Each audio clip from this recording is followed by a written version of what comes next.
For over 30 years, we've been more concerned about the meaning we convey in our projects more than the design.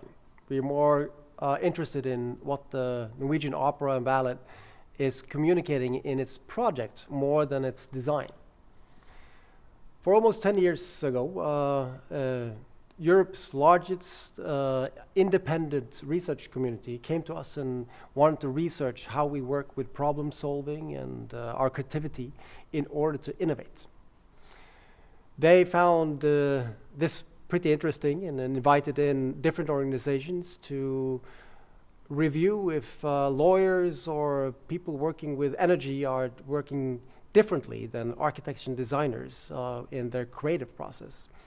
We found to be pretty similar, and we developed a book that is also a do-it-yourself handbook, but also a research report that are describing 10 drivers for innovative work. 3 of these drivers we are working with in our conceptual workshops. Those are prepping, zooming out, and getting physical.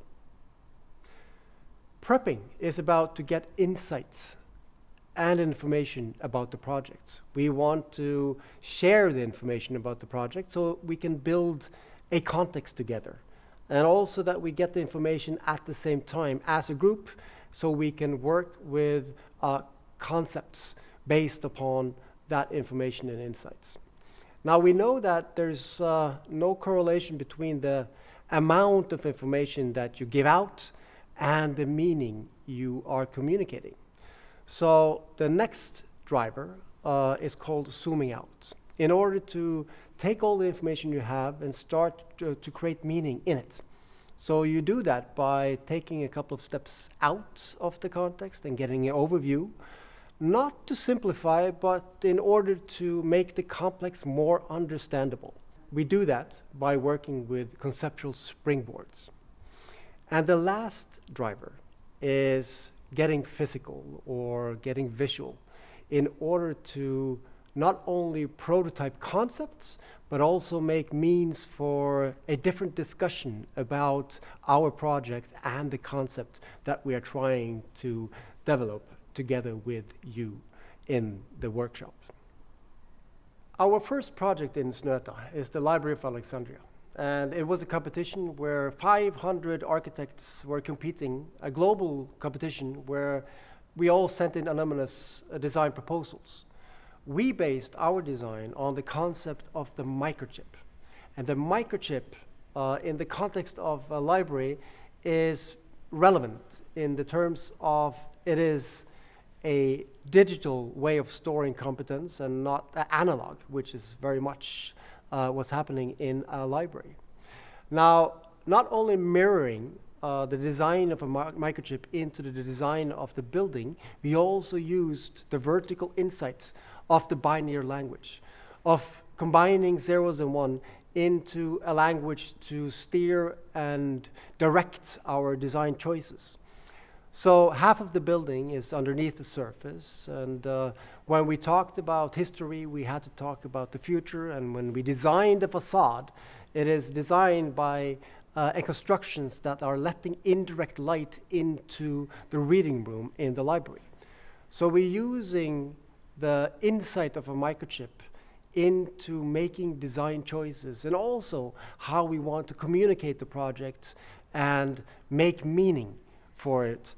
And we think that the reason why the project is almost as our first sketches, 13 years before the process started, is because we created this meaning around the project. The concept, the microchip, helped us to create a meaningful project. The concept behind our banknote design is the beauty of boundaries. The beauty of boundaries is given us help to design the banknote based upon the strategy of the Central Bank of Norway's objective for the redesign.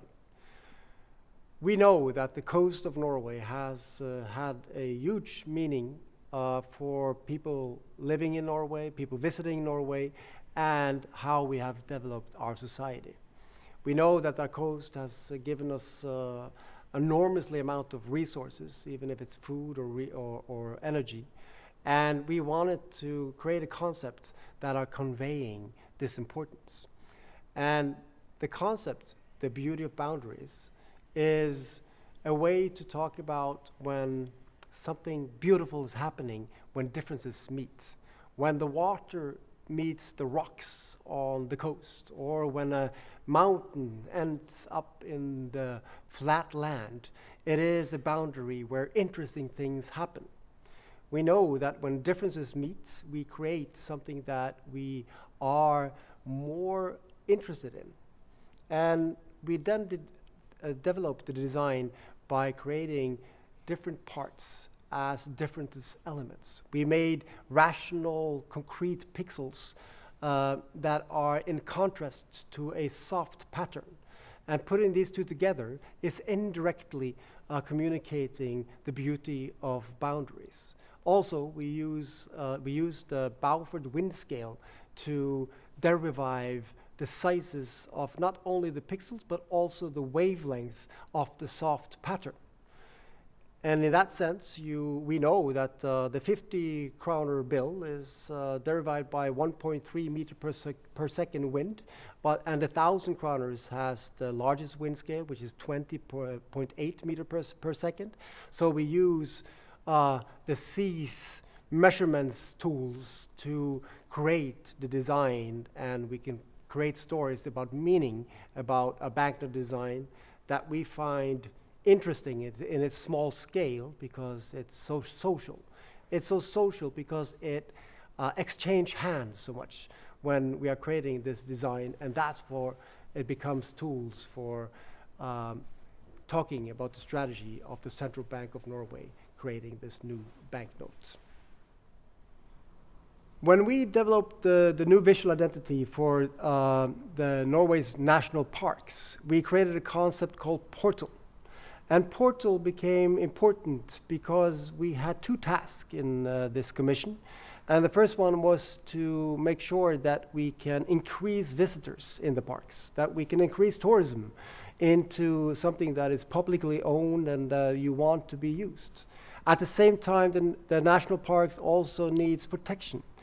We need to preserve the national parks, and the department working with that also needed a concept that created meaning for them. So the portal has both the inviting attribute, but also the protectiveness, almost like it's a protecting frame of something you find valuable.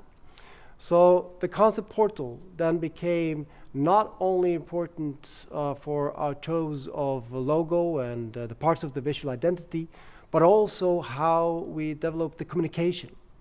We used the portal to derive how we made the tone of voice and also the style of our communication means, and also how we communicate to the society at large.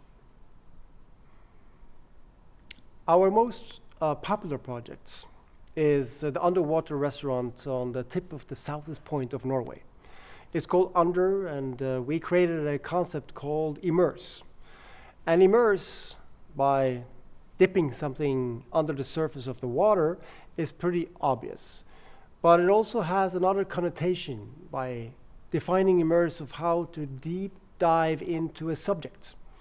And we think that the concept is conveying meaning for the project that has become important for it, which is that it is a multi-functional project. It's not only a restaurant, it's not only architecture and design, it is also a research community for understanding marine biology and marine life.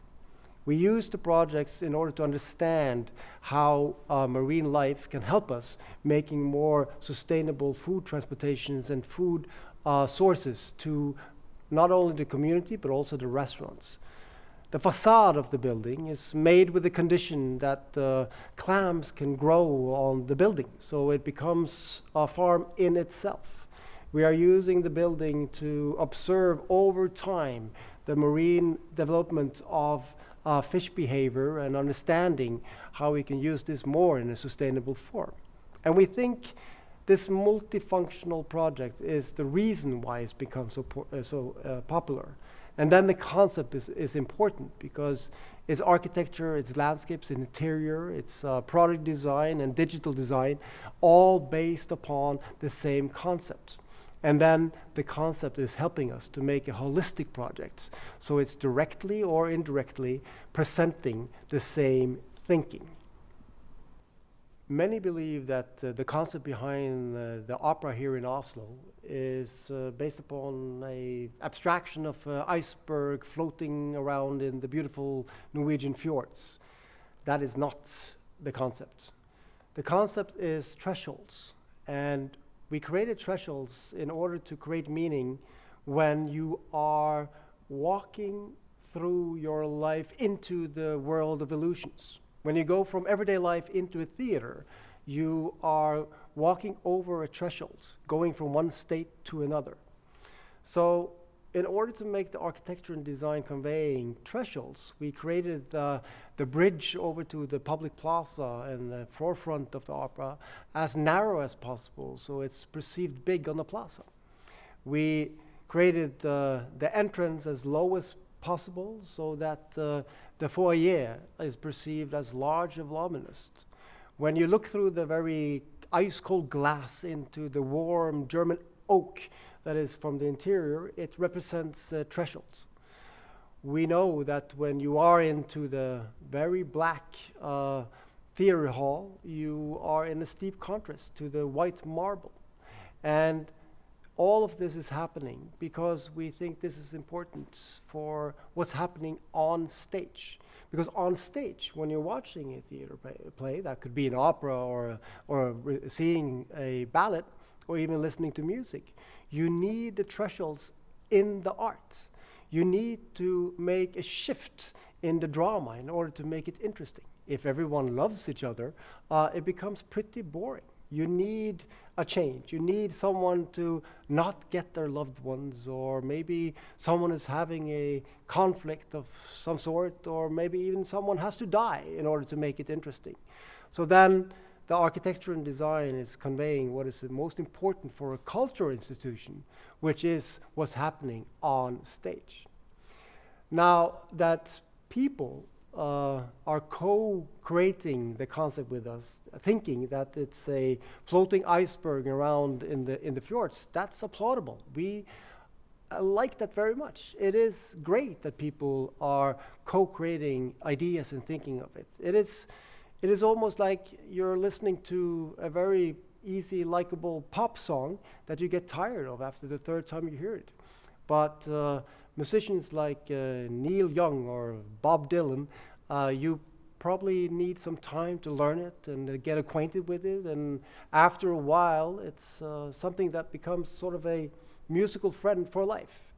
And that's what we're trying with our concepts, that we are not too direct, that we are making more meaningfulness and not something that is immediately something you like or fall in love with. It is something that is acquired over time. And then it is a proof of us having a great concept for the project.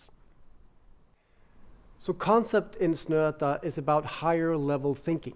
It's not a design idea or something that is proposed to come out in society or on the market. It is about conveying meaning in the projects. We want to use this higher level thinking to make the complex more understandable, and that we all, as a group, both Snøhetta and you, have the same basis to create design that then become tools for gaining our objectives in the end of the projects. With that, we wish you good luck with the process, and we hope you also have some fun under the way.